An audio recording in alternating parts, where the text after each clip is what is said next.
All right, here he is.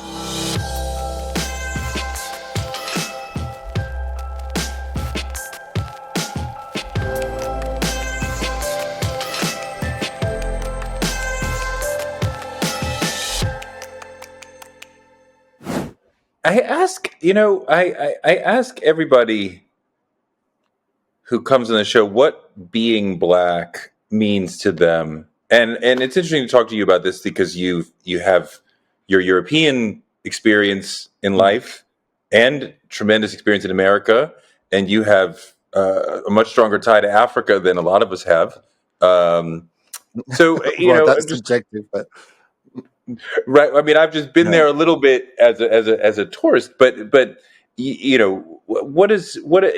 mean, we talk so much. I mean, there's so many black singers who have poured into you, who have influenced you. But if you don't grow up in America, you look at it a little bit differently, even if you live here for a long time. So I'm just curious what it means to you, What means to me? being black. Being black in America or being black in general? Well, in general, yeah. Do you know, that's a great question, and it's I don't think I've ever been asked that question, and I certainly have never given it any thought. But now that you've asked me, what does being black mean to me?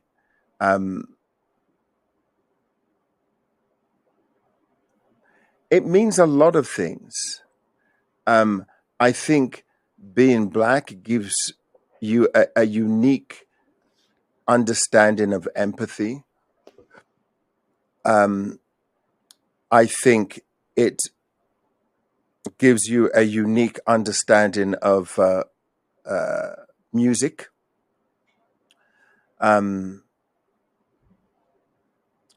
I also, you see, being black for me is quite unique for me because I'm black and I'm well known. Mm-hmm. So, meaning that I'm in the public eye. So I'm a quote unquote famous person, although I try not to use words like celebrity, which is my pet peeve. I can't But you stand. are. You I are. really don't consider myself as a celebrity because that implies being famous for the sake of being famous. I'm a Yes. musician. Yes. In fact, I despise that word celebrity. I don't even know why I brought it up. But in any case, but it's being black is unique for me because I am a person in the public eye. I'm a famous person, and so I get the gamut of ways in which people look at me. So some people I can tell will see me as black. Some people will say, "Oh yeah, but no, that's Seal," and some people, um, and some people will look at me as just, yeah, okay, well, but he's just odd. He's just, he's Seal.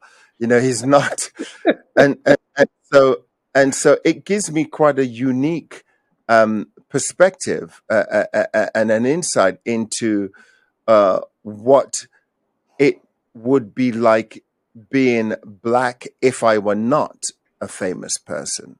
What it would be like being black and looking the way I do, very African looking, very very tribal, if I were not a famous person. You see, because I don't come up against the same roadblocks as someone who looked the way I do or similar to the way I do, both in skin color and in appearance. and that wasn't famous. Um, and the reason I know that is because I wasn't always famous, And in fact, my fame didn't happen till I was 27, which is actually quite late, you know. And so, I remember I remember for going from being sort of, a relative nobody, even though I always felt, that that I always felt different. But I remember going from a relative nobody to overnight being famous, and people almost stopped seeing me as black and started to see me as a seal, as a famous person.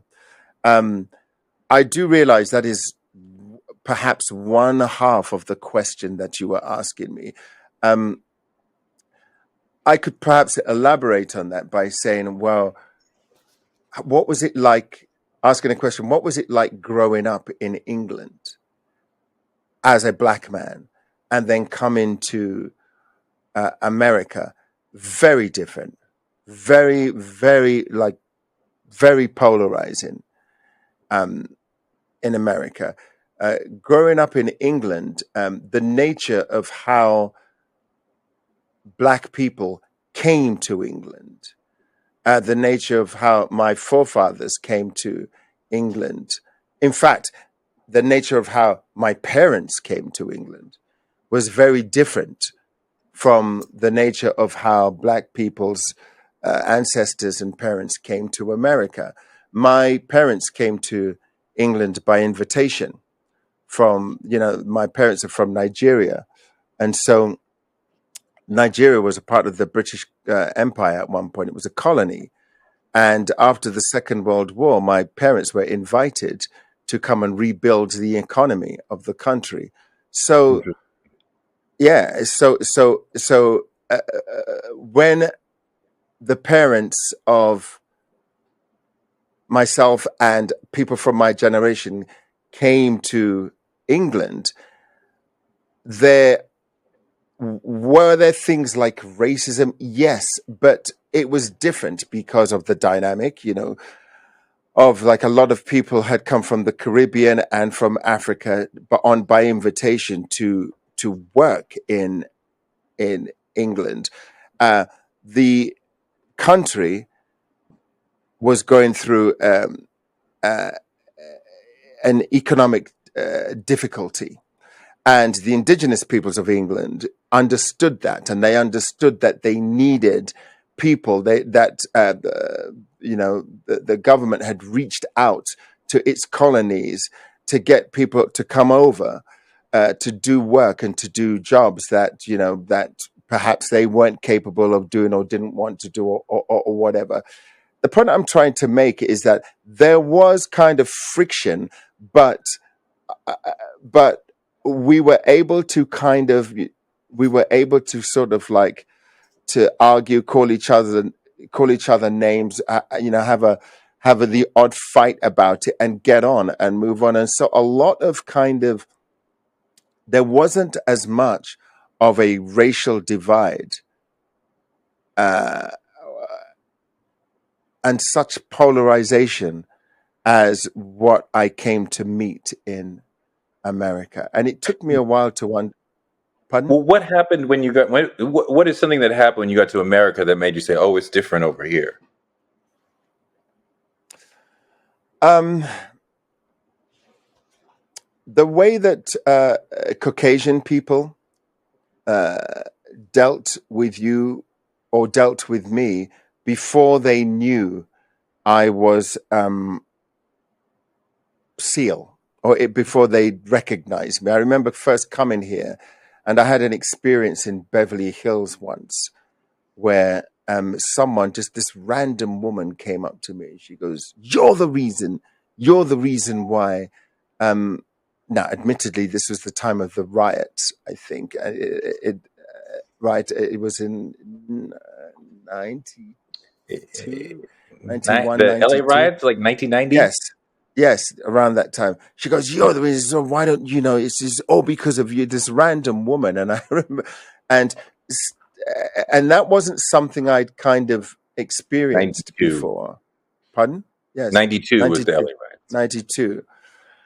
And so there was that, and then there was also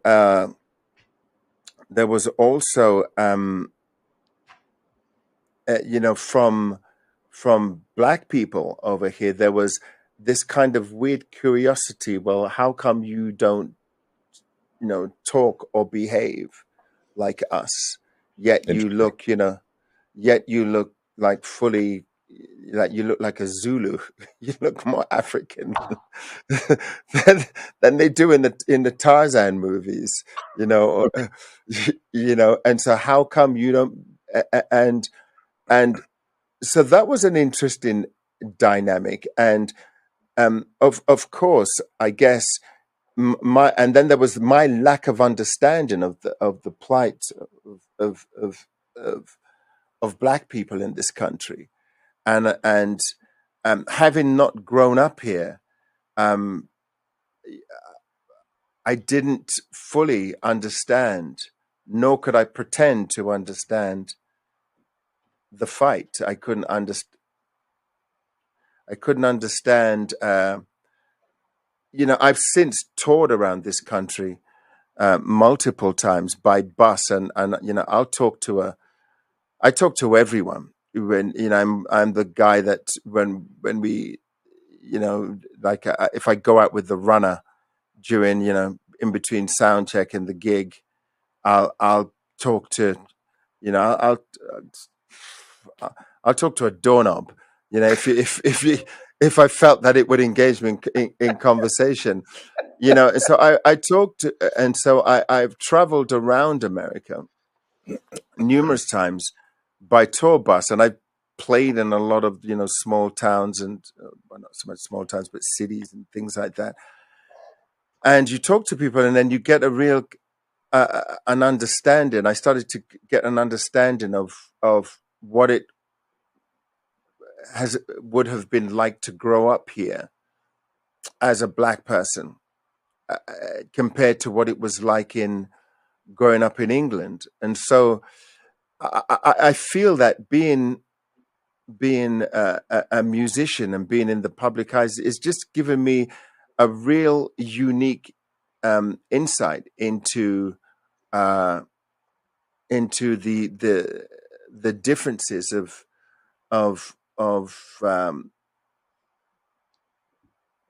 of what it is like to, you know, to grow up here and grow up in in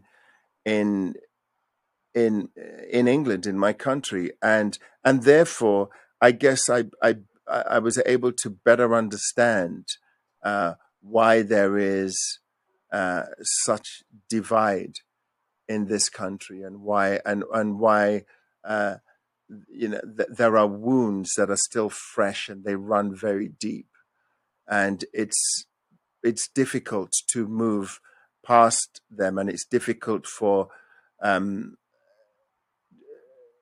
for it's difficult to get some kind of resolution when things are still so raw and so young and so recent, you know.